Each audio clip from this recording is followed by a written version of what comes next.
What's going on? Good evening. I can't hear you. Hold on. You hear me now, right? Yeah, I hear you perfectly. I bet. Yeah. What's going on? Good evening. How you doing? Yeah, pretty good. Just working. Word. Writing some paragraphs and shit. This next post. Been thinking about changing my name, man. I've been so magnificent lately. You know what I'm saying? What you gonna change your name to? I don't know, man. I've been going through some adjectives, man. I'm gonna come up with something by 2022. Yeah, you've been Gully for like since the TV days, right? Like 2004, 5. Yeah, back then. It's been a while. People don't even know you had DVDs. Yeah. I'm learning recently that I was bootleg like a motherfucker, man. My DVDs made it all over the fucking place, man. People be hitting me up like, I grew up on your DVD. I'm like, how? Yeah, way back. Like, first time I saw you was probably the Gucci Man.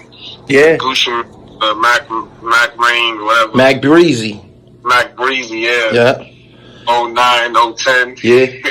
That was my first big fumble. That was a viral video, man. I had no idea what I had on my hands because, of course, I'm from the north and I filmed that down south. So to me, he Gucci Man at the time, he looked at like, I didn't know what Gucci Man had on a furry Kango, a blazer, some ice, and a bunch of other shit. He kind of looked at like one of the hustlers on your page and shit. And yeah, he was wilding in the spot, man. I'm like, man, this country nigga crazy as hell. I didn't take him serious until I put that shit on the internet. That footage was actually on a DVD, a local DVD for like a year or two, and then one of my homies, somebody that was editing with me, suggested we put it on YouTube, and my life was never the same.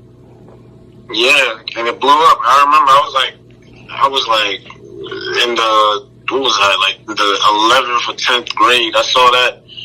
We used to watch that shit over and over again, like, damn. But I didn't know it was you till later, like in the mid 2010s. Okay. You started getting attraction online, and then I went back, and it said, it says Gully TV. I was like, yeah.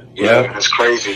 Believe it or not, they never let me. I never profited off that video, even though it was viral. I mean, it was an assault on camera, but it was still viral. They would never let me keep that on my channel for any significant amount of time. If you find that video online, it's on it's on other people's channels and shit. Like, that's crazy. Yeah, but now because it's probably assault. That's why. It's an assault.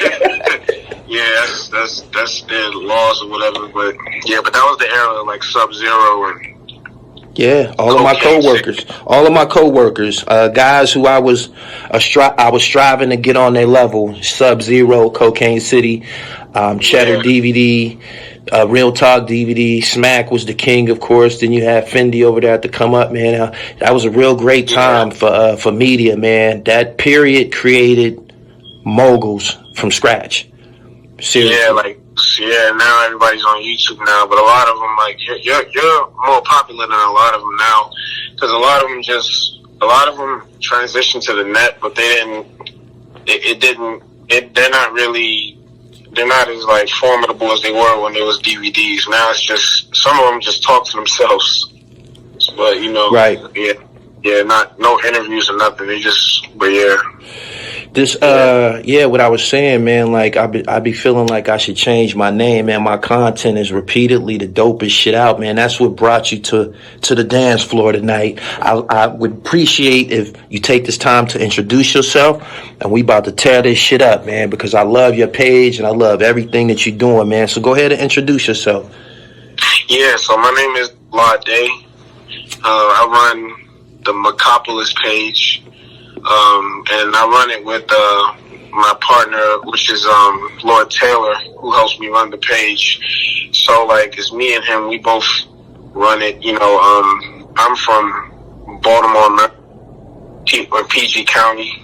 Okay. But I grew up like loving the New York culture from the music. First it was the music, then the fashion, because a lot of that New York stuff rubs off on some people where we was at in like Baltimore, PG County, and I'm one of the people that it rubbed off on. Right. So, like, I run Meccapolis because, you know, just years of research, and not even just research, because it's just enthusiasm, like watching documentaries. And I remember when VH1 had Behind the Music, you know, you reading album booklets. Dope. I'm loving rap pages, all that. So, and I made Meccapolis off my knowledge of all that stuff throughout like 20, 25 years, you know. So, yeah, I made that page to people think I'm from New York, misconception, but I'm from Maryland. I want to ask you about that. Today when I looked at your page, I noticed that there's a time period, I think 80-something to 1980 to 2004, and it says New York. When I seen that, I'm like, damn, why would he put that title there when he covers media of gangsters from all over the place? Did you have intentions of narrowing it down to just the East Coast or something like that? It's mainly New York. I always wanted it to be a straight New York page, but sometimes, like, it could be like some gangsters from New York, and then maybe like there's somebody from Philly and Jersey in the pic. So like I'll just put, you know, I'll still have it. I'll still have it on the page because it's the main guy in the pic's from New York. Or like once upon a time, like if I wanted to help somebody, like I know there's a page called DC Decades. Yeah. And to help him promote it, I was posting DC guys, and then I would put, you know, follow DC Decades if you want more of the DC content. Even though it's a New York page, that's like for like 2 weeks, I just posted some DC stuff to help promote that DC page for my man. But mainly the page though is just New York 80s to the like 2004, because the mid 2000s is kind of when, I'm not going to say the culture kind of started getting whacked, but that's when it kind of wasn't ever the same.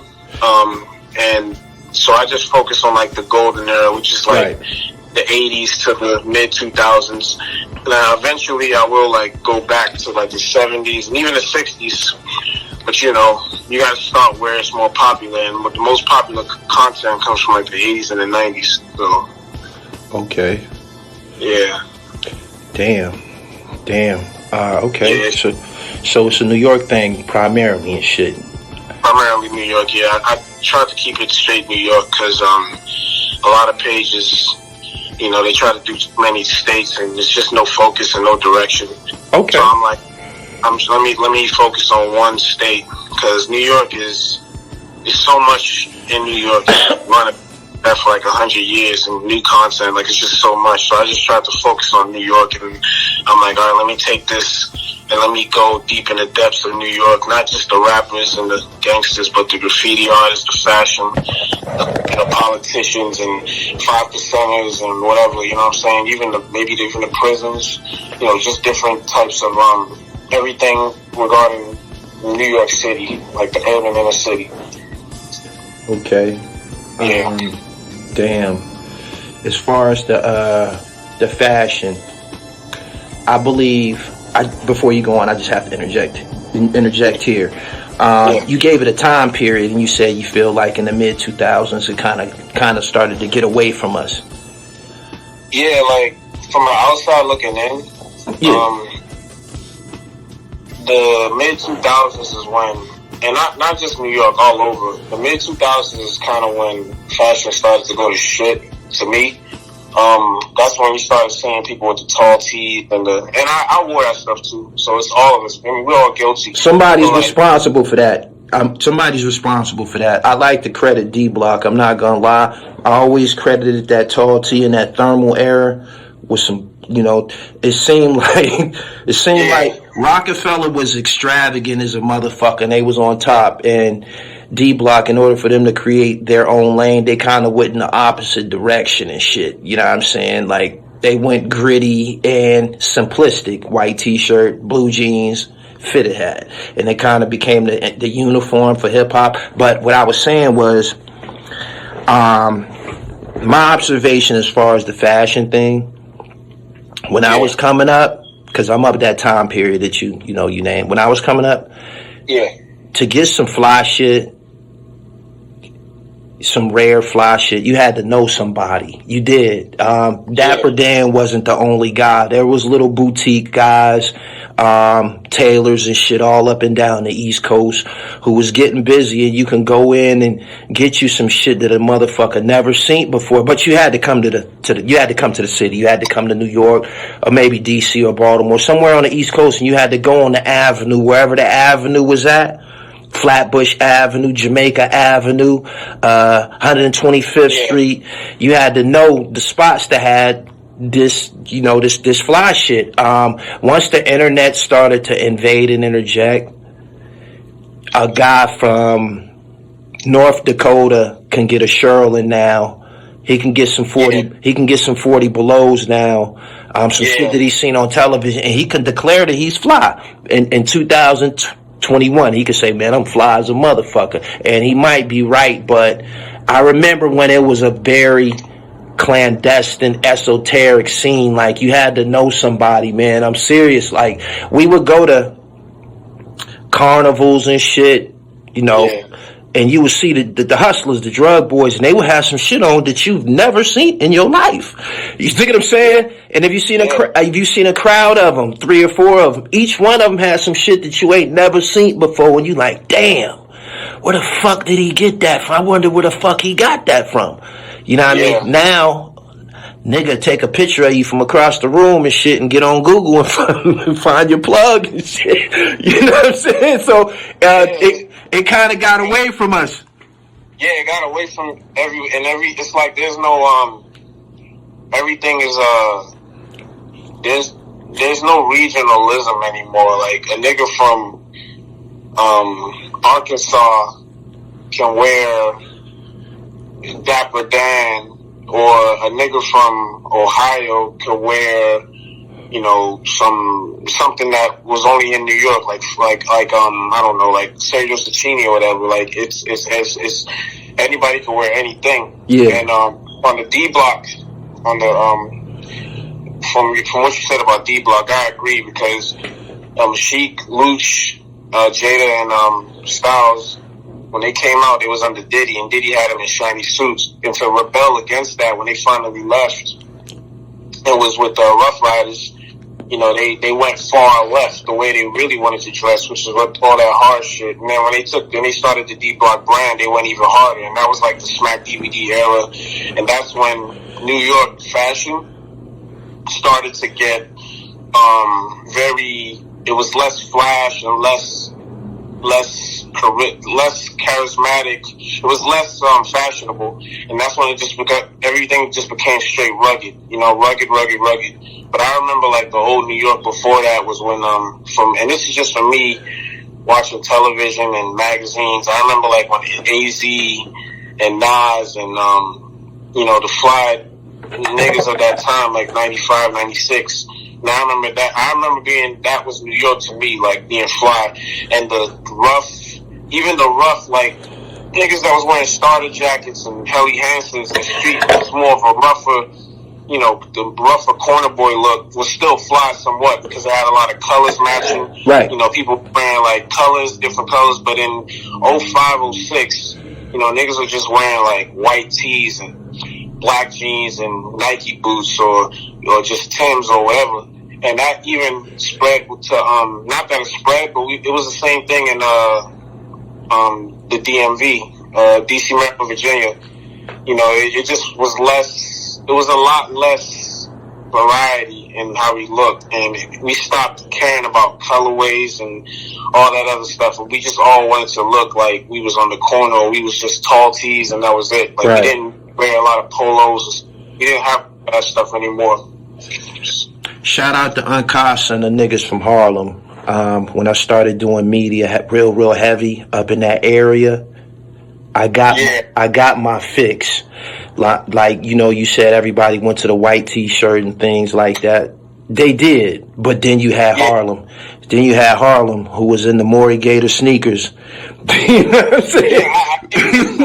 because Dipset kept it going with the when they came back with the Pelés in that era, and the second or the third generation Pelés in that era, and they had like all the leathers and all the Harlem kind of was keeping it alive for a moment, but and then like the polo boots. Then when Vado came out, rugby. Vado came back out with the polo. Mm-hmm. Like they were keeping it going, but everybody else, like in Brooklyn, from what I'm not gonna. Because I wasn't in Brooklyn, I wasn't in the Bronx. I'm not going to act like I know more than I know, but from what I saw from the television, it just didn't look like it was a lot of fashion representation going on at that time from anywhere else but Dipset and Harlem, what Dipset was doing in Harlem. Yeah, yeah. But, and then, then people started looking at it in 2010s. Like, when the 2010s started, the nerdy look was in, and, But I know Brooklyn niggas was dropping that. I know that much from Brooklyn, in the around that time, like in the mid 2000s to late 2000s.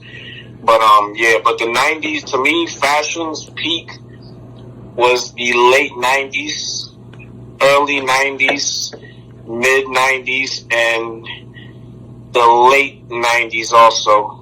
That's how I feel. 89 to 85 to 99, I feel like was the peak of that whole fashion of America, inner city America, not even only just New York. So yeah. That Harlem shit that we just was talking about, you said they kept it going, the fly shit. Yeah. That's one of the elements that attracted the people to Alpo Martinez. Now let's talk about your page and your decision to post Alpo Martinez. We've had conflict, me and you had private conversations about it, but we're in media. Tell me where Alpo stands as far as media with you. Alpo is a cultural legend.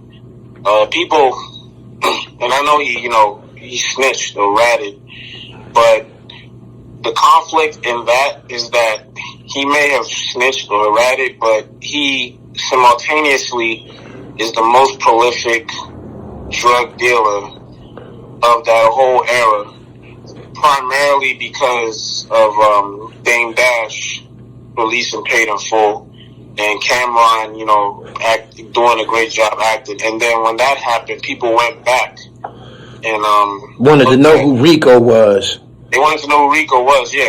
And it's funny, Nas actually name dropped Alpo in '94, but that was back when the people outside or people on the sidewalk, as I should say, or people that wasn't from New York really didn't know. They just probably skipped over those lyrics, like, oh, he's probably talking about one of his friends from Queensbridge.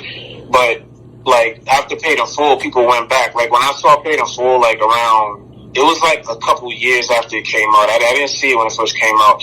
When I saw Paid in Full, I went back and I looked up the whole story, and I'm like, oh, this was Alpo, and he was flashy and fly. He was like, yo, this guy can really dress. And I remember this was a little bit before the Stop Snitching era. Not saying that there was an era where people were okay with snitches, but we all know, towards the late 2000s is when the anti-snitching movement began to be stronger and stronger. Right. So, and more commercial. So this is a little bit before that. And I remember when I got to school, we used to look up Alpo on the library computers, and we was like, oh, this nigga was fly, Him snitching was an afterthought. And we was just focused on how fly he was. Like, oh, I'm Alpo if he ain't snitched. That was the main thing that people used to say. Yeah. So I refused to, when I first had the page, I didn't want to post them. I was on some, let me not post them because I don't want any bad feedback. But then the street moral of the streets is very contradictory. It's a lot of contradiction, a lot of hypocrisy from those that claim to uphold the rules. Not only that, when you're watching documentaries on National Geographic or whatever, one of those channels, they make whole documentaries on rats and snitches or whatever.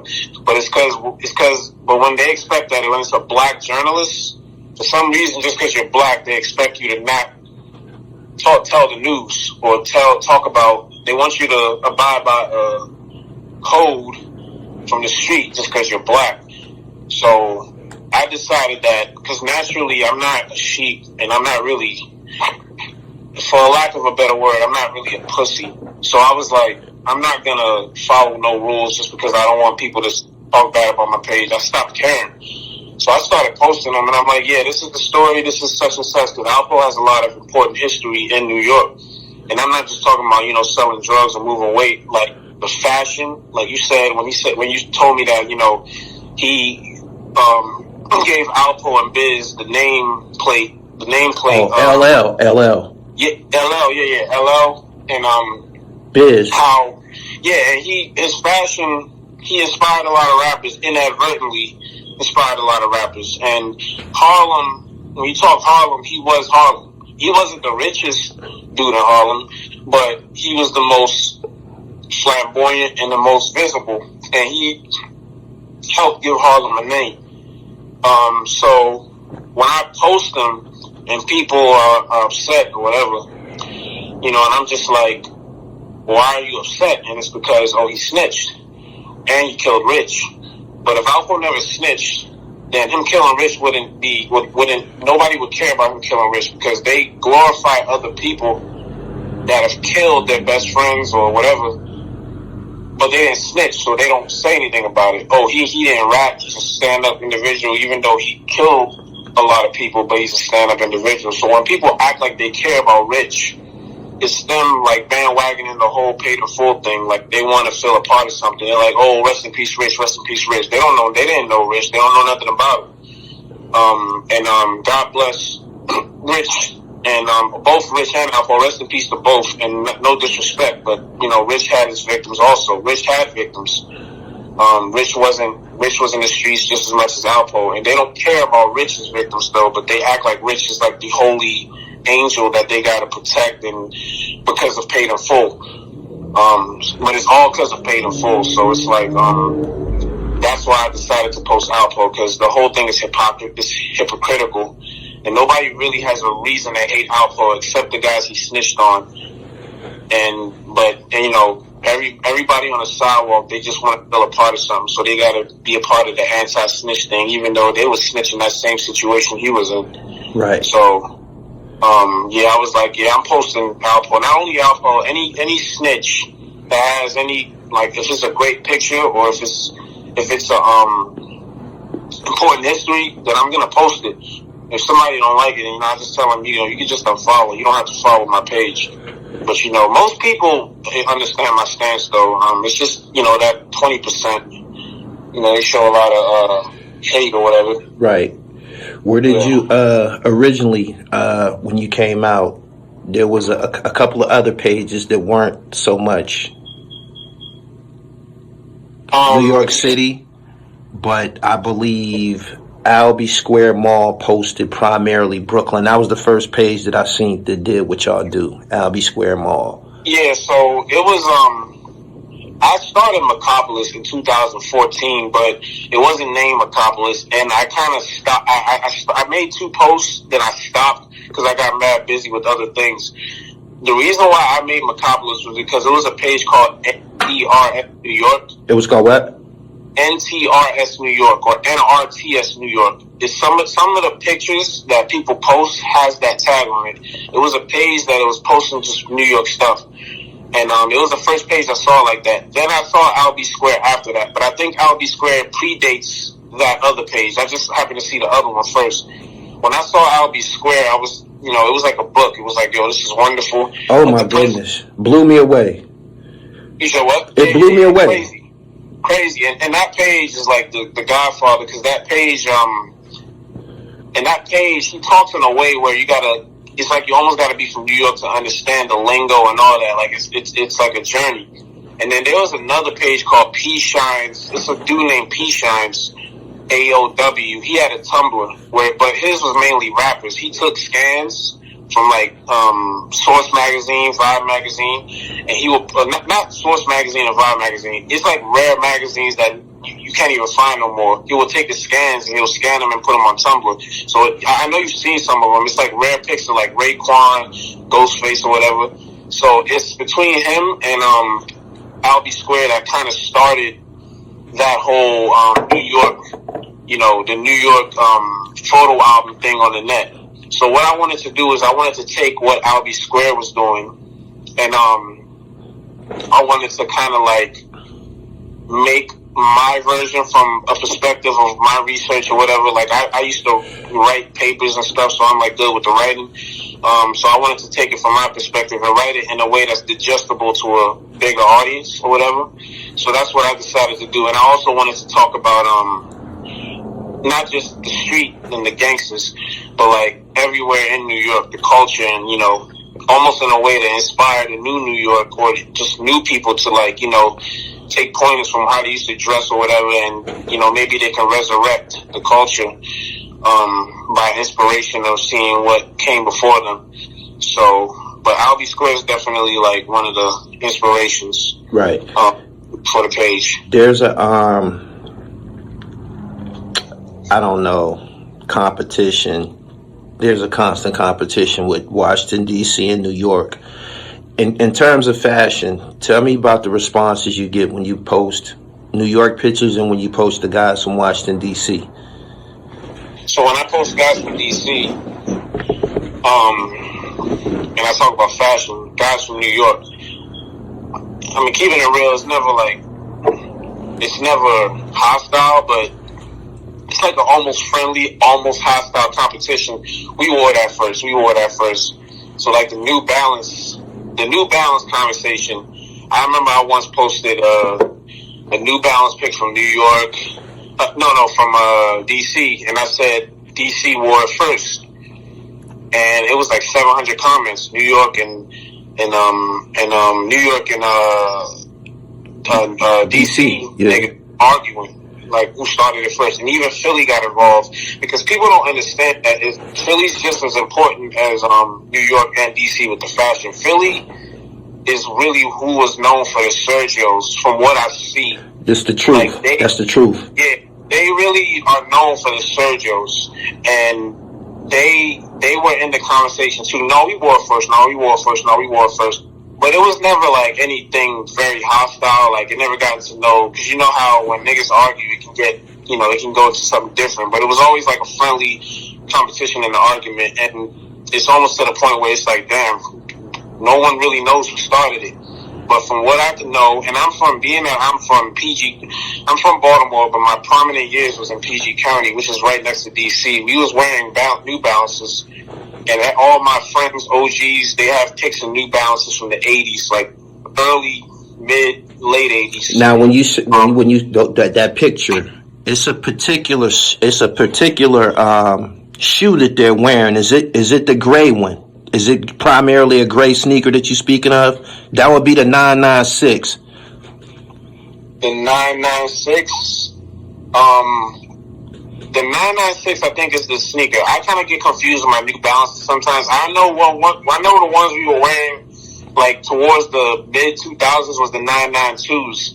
The 996s, I think, are the ones that, like, I remember Kareem Mowat from D.C., he is wearing, it's one that Kareem Mowat was wearing, but this is the 80s, and that was, like, the one I saw on everyone's feet in 80s pics.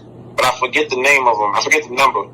But, yeah, but it was those, and I sometimes saw the 550s and some other ones, but I always get the numbers mixed up. Like I don't really memorize the New Balances as much as I do Jordans. Right. But yeah, but to my recollection, you said what? To my recollection, when I was a kid, the sneakers that I seen priced, the New Balance stood out because I remember seeing they costed, I believe, $200 in the 80s. Yeah, the ones they could get expensive, and they're very underrated. Like New Balance is my favorite sneaker under Nikes and Jordans. They're very, very underrated. They never fell off like a lot of other. Adidas fell off for quite a time until like Kanye came and resurrected it. But a lot of other sneakers like K-Swiss kind of faded out. British Knights faded out. But New Balance always had that cult following from DC and Philly and certain guys from New York and Maryland and Virginia.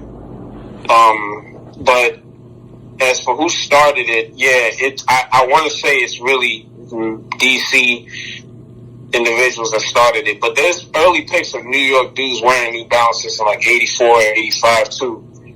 But DC definitely started it, from my opinion. I don't know why. I don't know the logistics behind it, because there's always logistics of who started something. Like, you know how the Midwest wore a lot of Pelés?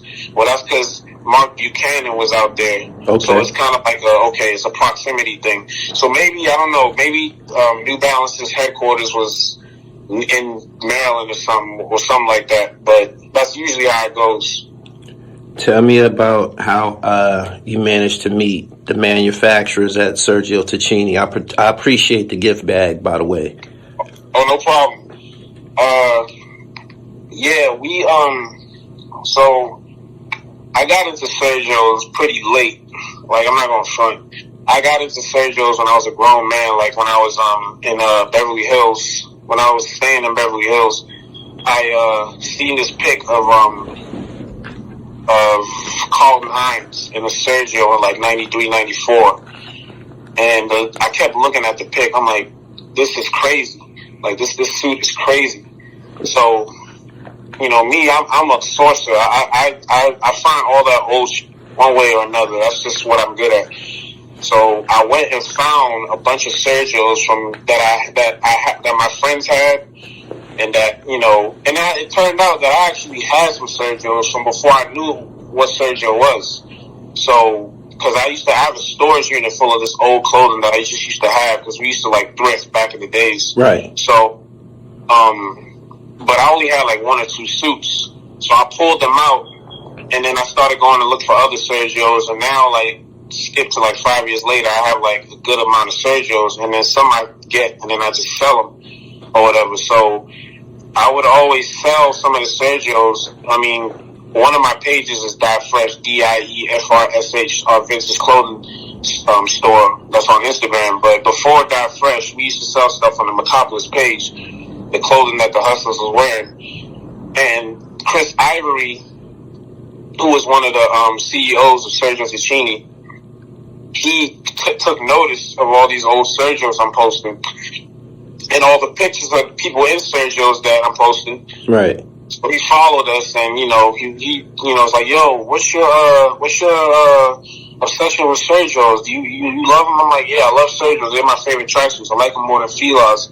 So he invited me and Lord Taylor to his home, where we talked or whatever, and we was talking about a whole bunch of plans and just the history of Sergio, and he just took us to a garage where he had a bunch of, Sergio that he was, selling for the past like 3-4 years, the collections from like 2006 on up. Yeah. So that's how we, saw all those clothes, and he was just talking about all the history. And Chris Ivory himself is from Brooklyn. He was in Brooklyn. He's from the same era as, Jay, Demencio, DeHaven. Oh, so despite him having that position, he 100% know what the Surge is about and all of that. Yeah, definitely. Like, he was there. He was in that era. He grew up in that whole era. He just, but he knows, and that's probably why they appointed him to that position, because he knows. They need somebody that knows that era. So. Word. That's how we met him, and that was like, a couple months ago, and that's how we, met him or whatever. And he was in Italy with Dominique Wilkins too. So wow. He that's how you came about, because he was in Italy with Dominique Wilkins. So and he, all that fashion stuff, he was talking about Dominique Wilkins or whatever, and he was like, you know what, we got a guy that likes your stuff, and that that would be great to interview. He should interview you. And then the basketball, we was talking about basketball or whatever, and that's how you came up. And he was like, oh, and he heard of you. I don't know how he heard of you, but he already heard of you. So that's how he was like, yeah, send him some of the stuff that we have here. And that's right. How yeah. I think me and you, we single-handedly resurrected that shit. Online, for the past at least 4 years, based on my my fashion obsession, my personal fashion obsession, I just been chasing Sergio Benetton, Lotto, anything rare from that era, you know what I'm saying? And I get charged up looking at your page. I really do. I love it. Tell me how you have you had any encounters with the people that you post on your page, or are they family members or anything like that? I've had encounters with about 20%. I'm going to New York this week, so I'm gonna meet like after this trip. I'm probably gonna meet over like 60%. But I've had some encounters. Some of them come to LA. Some of them, most of them I've met in LA because I've been in LA really ever since I've started that page. So I've met some of them. All of them shown love. All of them, we have like a rapport. It's never a situation really where they're like, yo, I ain't like what you said about me, or I ain't like, that's really never been an issue because the content I put out, I try not to say too much. People think sometimes I say too much. Some people that have nothing to do, that don't have shit to do with shit, they're like, oh, I'm sure that person wouldn't appreciate you, but they don't mind the whole time. And they don't understand that I could put way more out, but there's a lot of stuff I gotta take out. Right. So usually I know how to, like, you know, tread those waters. But usually when I meet them, some of them, they don't know that I know who they are. Or they're not expecting to be noticed. Because a lot of these guys, they're not celebrities or rappers. They're walking in the street. It could be somebody from Brooklyn or somebody from Queens. And I'm like, yo, aren't you such and such? And they appreciate when I recognize them. Right. Because they're like, yo, you know me. And I'm like, yeah, because I pay close attention to the people that matter and not just the celebrities. And there's people that matter, that people that walk past and no one knows who they are. Like, there could be somebody who influenced Jay-Z, or that put Jay-Z, they won't know. But I'm always the one that knows the people to know. So, yeah, I've met some of them and they're always appreciative. We always have like long conversations and whatnot. Have you had any, I don't know, competition, conflicts, encounters with other platforms that does, you know, similar content? Yeah, I had an altercation with Tell 'em Blanco. Altercation? not in person. Oh. No, I never met him. I never met him. He had an issue because I posted a picture of 50 Cent's son and 50 Cent's son and Supreme's son, and Blanco works for Uncle Murder, and Uncle Murder is like under G Unit, so he had something to say about that, and that was like we went back and forth for like a week, and because his thing was that, you know, yeah, I'm agitating 50 or whatever, and that wasn't even our goal. I thought everything was all squared away, but that was a part of a whole bigger problem. But that was an issue, and kind of claimed that we was trying to be like him, but I'm not trying to be like him, because one thing his page doesn't do, and a lot of those other pages they don't tell stories. And not just him, but they just post a pic and say the name and keep it moving.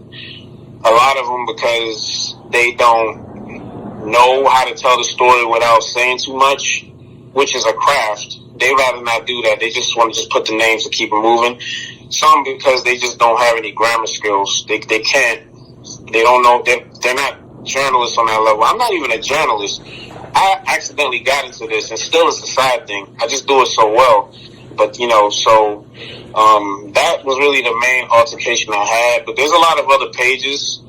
Quite frankly, a lot of them aren't good. But, you know, I'm like, you know, do what you do. Imitators come, they go. And my thing is, if you imitate or do some page like somebody else, you should do it better than them. But usually people don't. They just want to copy what you're doing, or, you know, want to be a wannabe. And it's like, and people come to me all the time. It's like, yo, such and such is stealing, or such and such is doing your thing. And I'm just like, let them do it. I mean, do people steal pictures? Do people steal pictures? Do people steal pictures? Have you had that problem? Yeah. Well, first off, like, most of the pics I post, I got from somebody.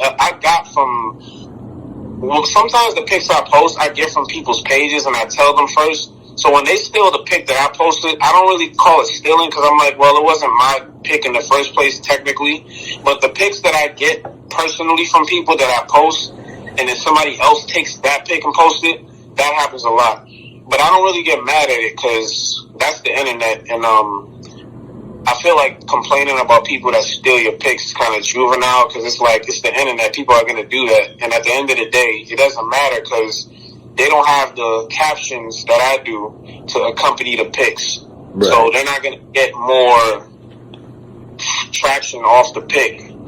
And the other thing also is that I don't really bother with getting angry at that, because at the end of the day, it's all about the person in the pic getting the love and getting the look, and getting getting the response. So whether I do it or somebody else does it, as long as that person gets the proper response. I try not to be possessive over pics and that aren't mine, because it's kind of like it can kind of get sticky when you approach it like that. Like, I don't want to make it any type of competition. I just want to do my thing, and they can do their thing or whatever. And if they have an issue with me, then it's just a one-sided issue. Because, yeah. Out of all of the guys that you post from New York City, who would you consider to be the top shotter? Who would you consider to be the most, notorious? That's a hard... From New York City, the most notorious. I don't even know. Damn, that's a hard question. You got like Delroy, UZI, you got Baby Sam, you got Glaze, you got Jack, you got Tut, it's a whole King of Law. It's a whole bunch of them. Supreme. The top shot is probably. I gotta say, it's somebody I'm not thinking about. Delroy Uzi's close, but the top shot of the most, it's probably Delroy Uzi. In terms of just viciousness, is Delroy Uzi. Like, he was wild. And I've never actually posted Delroy Uzi, because he only has like one picture that's already circulating, and it's not really much. But the one person that's probably the most gruesome. Is somebody I won't really ever post, which is Preacher. That the Preacher crew, that guy was on another level, and he was just insane. But I've never posted him, and I don't think I ever will, because there's a difference between like guys with a history, but that guy's history was just straight up wreck, like 100%. But damn. Just straight up, and I'm just like, there's nothing good I can even really talk about or say about son. So it's like, I just stay out of that. But it's Alpo in terms of like popularity and love. Even though he snitched, it's really Alpo. But in terms of like mystery, it's Jack, because Jack, people want to know more about Jack ever since the Pac and all the stuff. Right. But in terms of brutality, not counting Preacher, it's probably Delroy Uzi. Then you got guys like Prince from the Supreme Team, and then you got guys like I knew you was gonna say Prince eventually. Yeah. His name had to be mentioned in it. Like, yeah, Prince is the most brutal guys of that era. And, and that page, I post a lot of people, and I don't really judge, because, like I said, that era was crazy, and people don't really understand that a lot of those guys are products of their environment, and they were, they like to glamorize I'm from Brooklyn, I'm from Queens, we hard, but when you talk about the actually hard people that put a name on for their hood, then they want to get all, man, this is gruesome. And I'm like, this is what you want. This is what you glamorize. So it's like, guys like Prince and Delroy Uzi, guys like in Brooklyn, Delroy Uzi made Brooklyn. That's what made Brooklyn. Guys like Baby Sam, guys like even like I said, Glaze, and all those guys. Jimmy Henchman. The guys from Vanderveer Projects. They all made Brooklyn what it was. Damian World Hardy. Have you been following World's case on Crown TV? Do you follow Crown TV? Yeah, I follow it, and it's crazy. And but World was and even though World did whatever he did, they got him way late, like in 2004.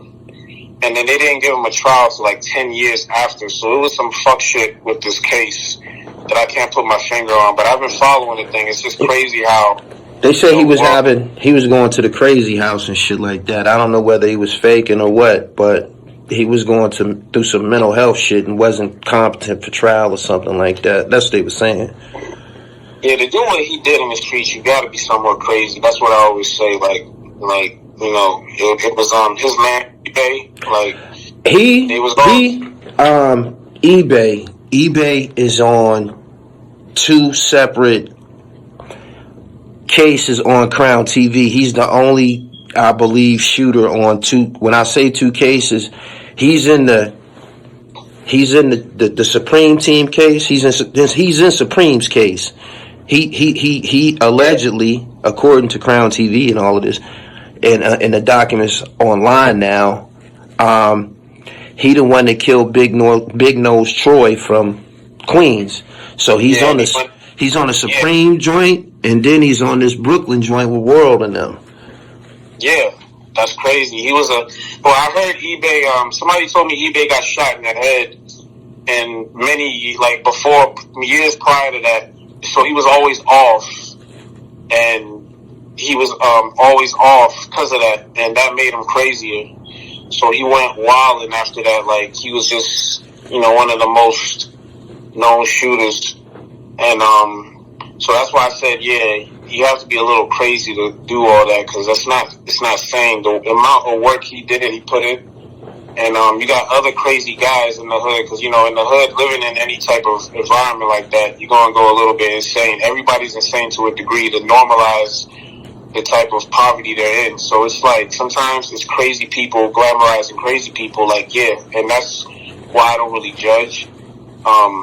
So, like, eBay was definitely putting in work. And Damian World Hardy was probably one of the last few real Brooklyn guys that was really, really doing shit. Because it was all up until like the 2000s, and then when he went away, Rod Diggs. Don't forget about Rod. Diggs. Don't forget about Rod. Yeah, and Rod Diggs was very, very, very intelligent. That's just crazy. I don't think Rod Diggs was crazy. He was very, very intelligent. He witnessed a murder. It was a famous murder in '94. I forgot the kid that died. I posted him. He witnessed that murder, and it turned him a certain way, because the murder was a police murder. Killed one of his friends. Damn. And it's just weird, because later he was gonna play ball. Like, I heard he was a great ball player, but then he turned to the streets and he was doing his thing, with the Bloods. But I heard Mad Dog Bloods, but I heard that I heard his music.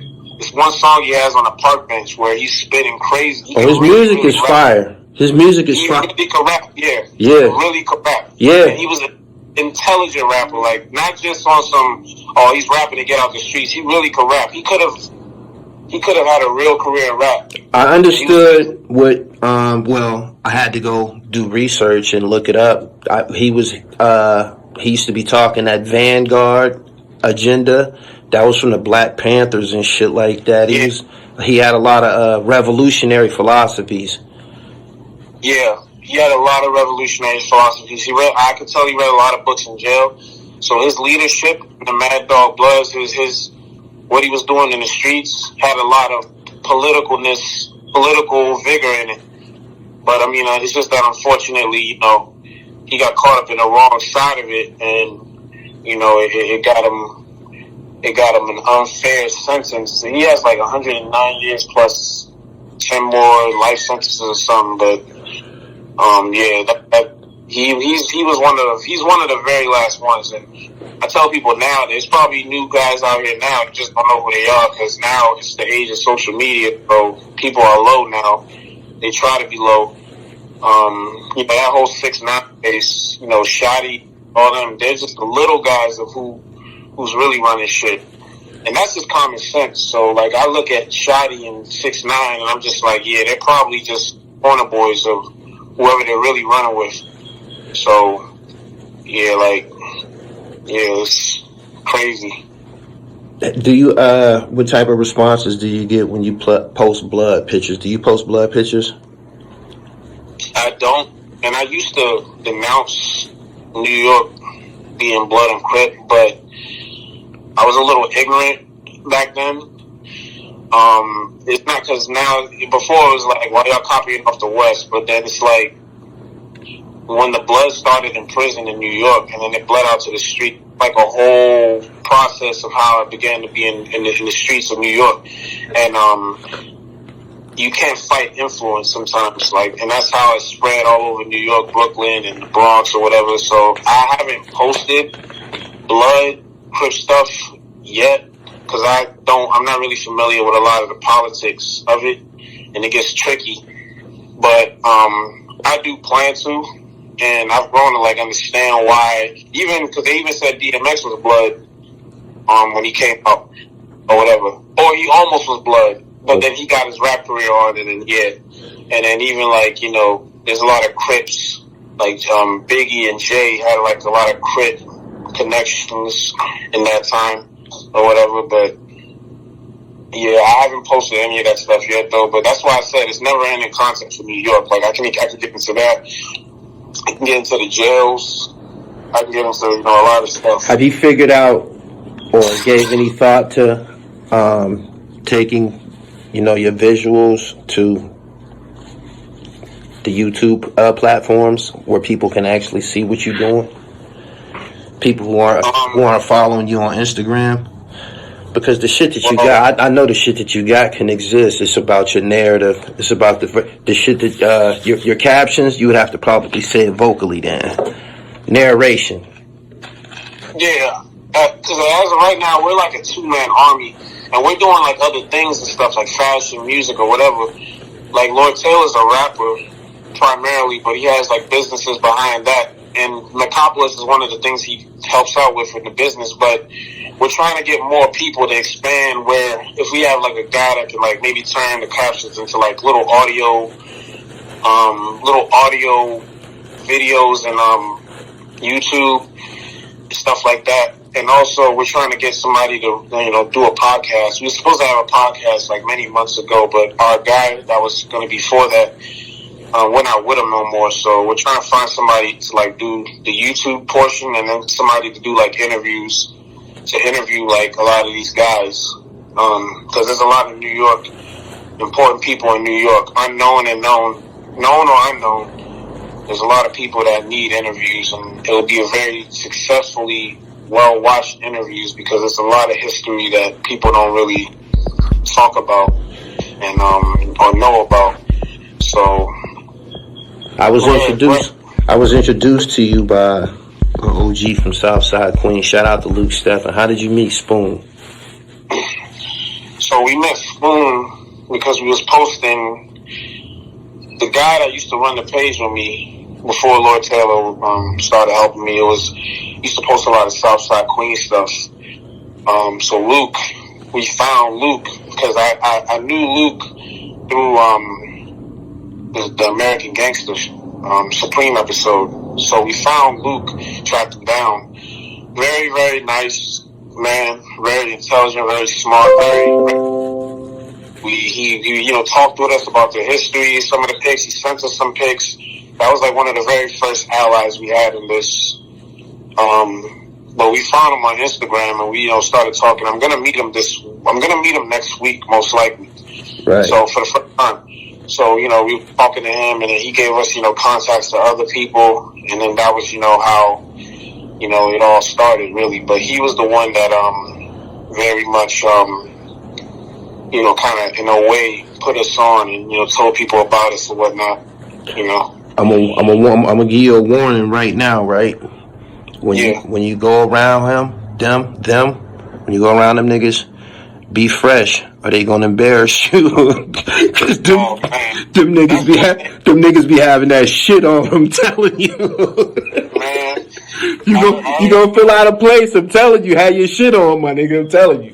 And every day in New York, me and Lloyd, we both got a fit for each day. Because I'm like, nah, we're not about to upset. Because, you know, a lot of people, like, they post these fashion stuff and they post these people, but they don't be looking the part. You got to look the part if you want to talk about all this stuff. So I'm like, when I go to Luke, I'm going to have on you know, we got all that old stuff, the Versace, the MCM, right, the Sergios, all that, like the Tims, all that. Like they're not gonna just look at us. They're gonna look at us and be like, okay, they look the part too. They're not just talking about a culture that they don't live by. right. So it's gonna look the part, because I know they're always spick and span.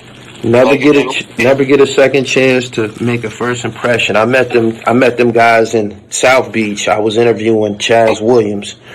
That's on record as the only person that I was ever like nervous around and shit when it came time to interview. And it wasn't because I was scared.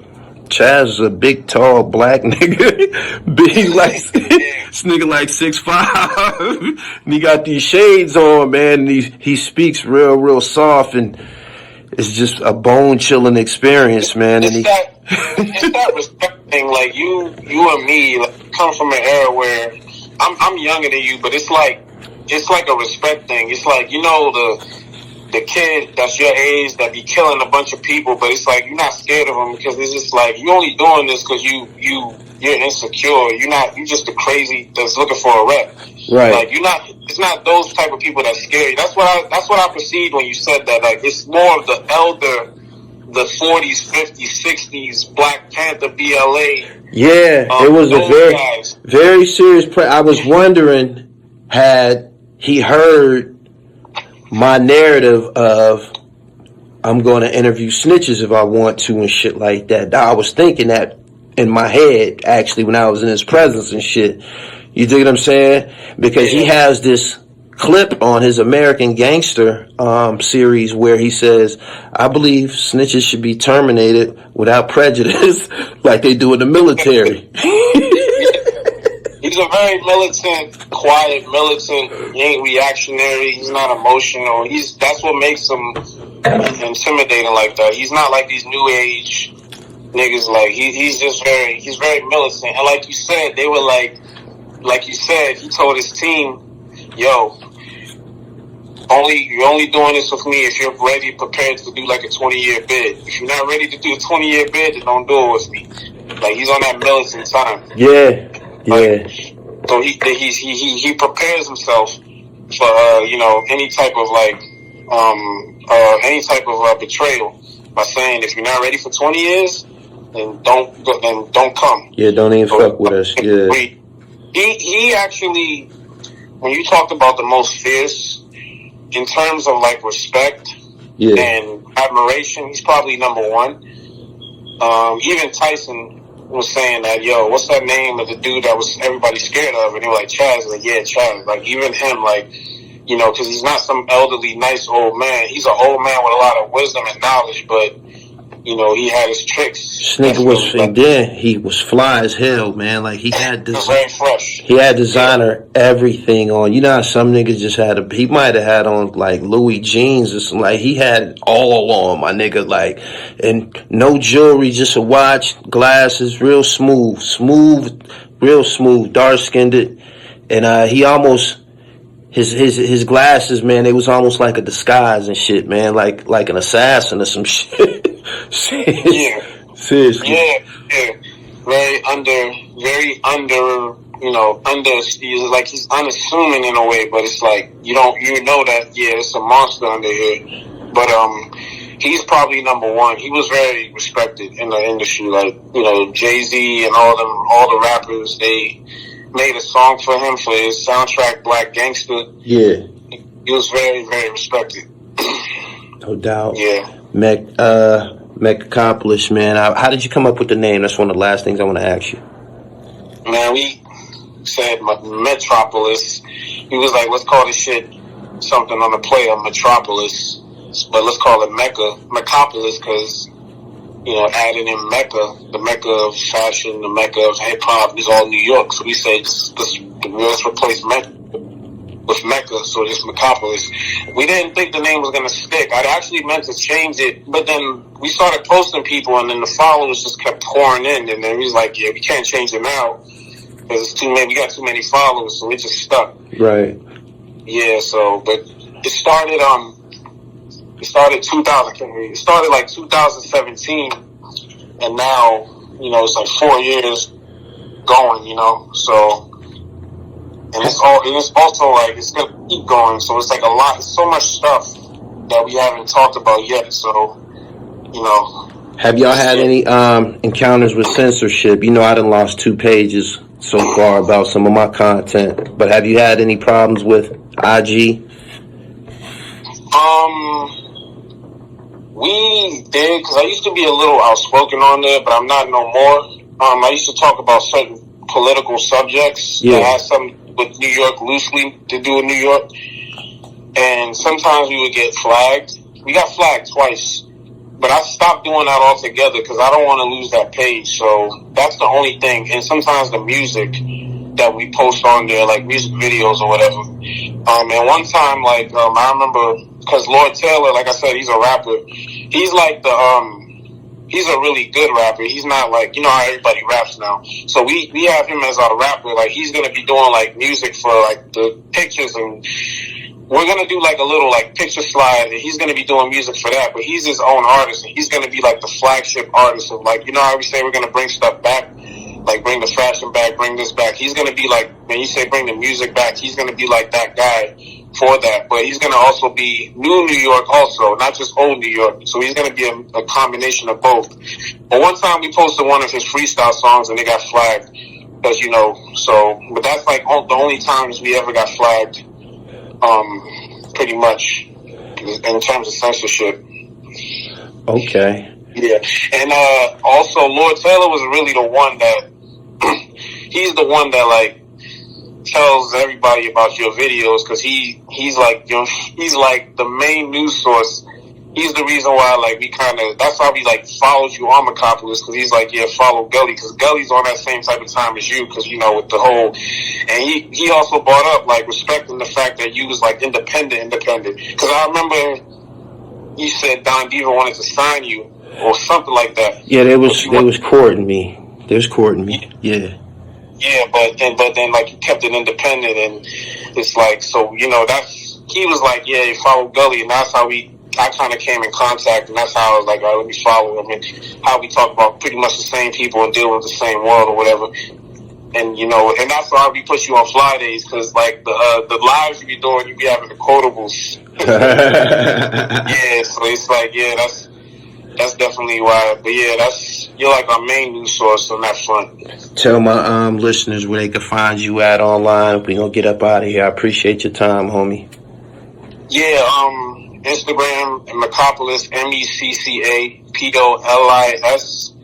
And we have other pages spawning from that when you go on a page, you'll see the other pages, you know. You have a jewelry page, a page for sneakers, a page for basketball. So it's not just New York, you know, we do a lot of enthusiast pages.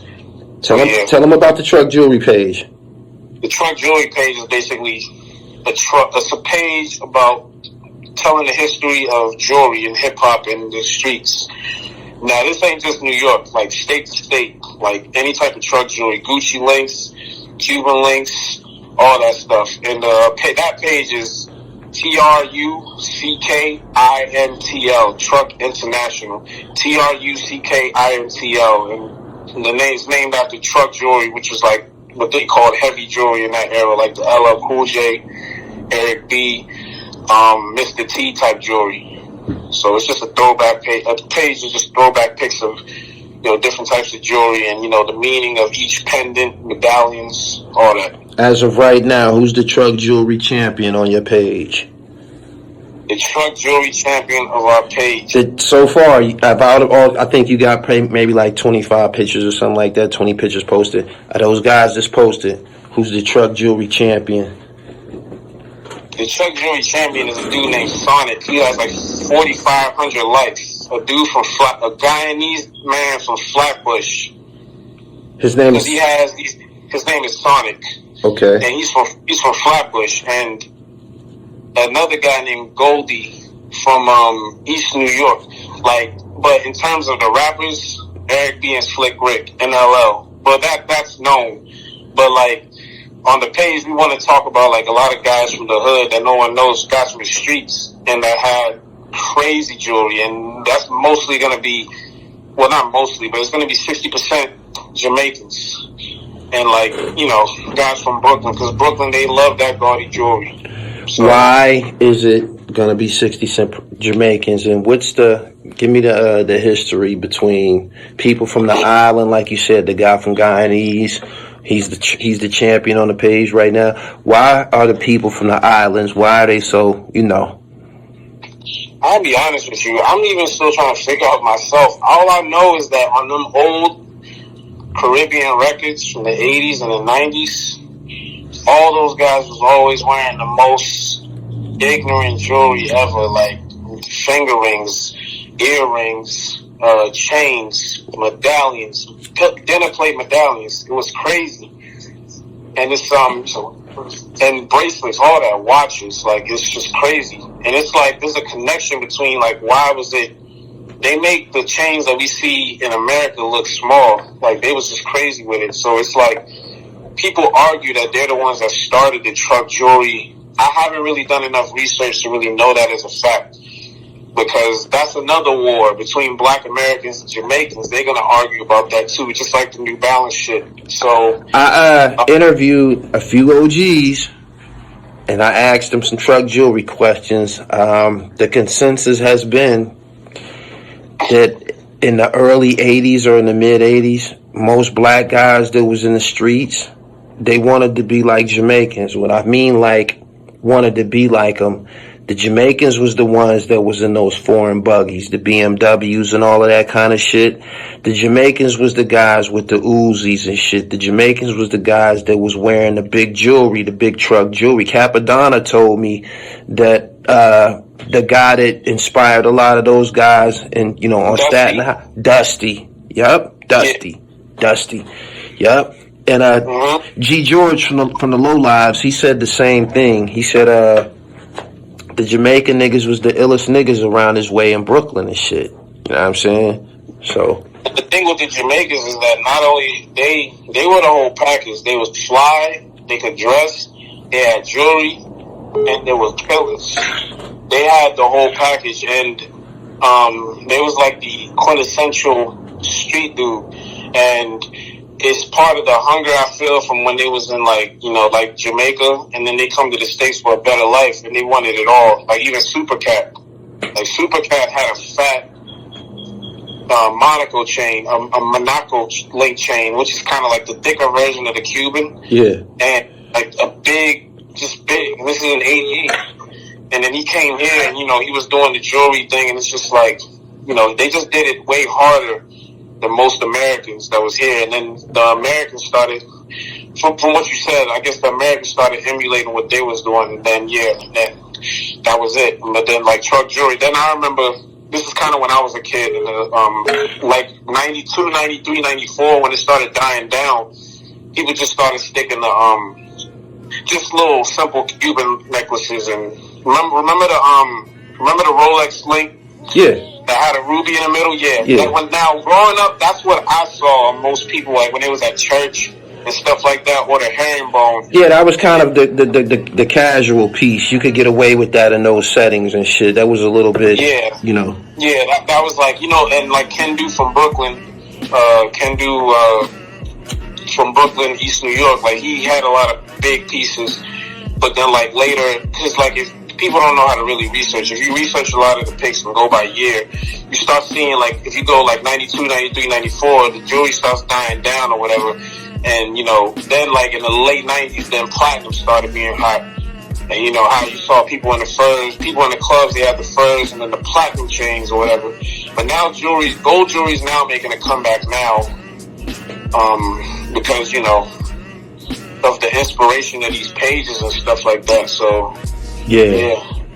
Shout out to rest in peace to Biz Markie, man. We left Biz out the conversation. Biz was one of them truck guys, big truck jewelry wear. You know what definitely. I mean? He's definitely one of the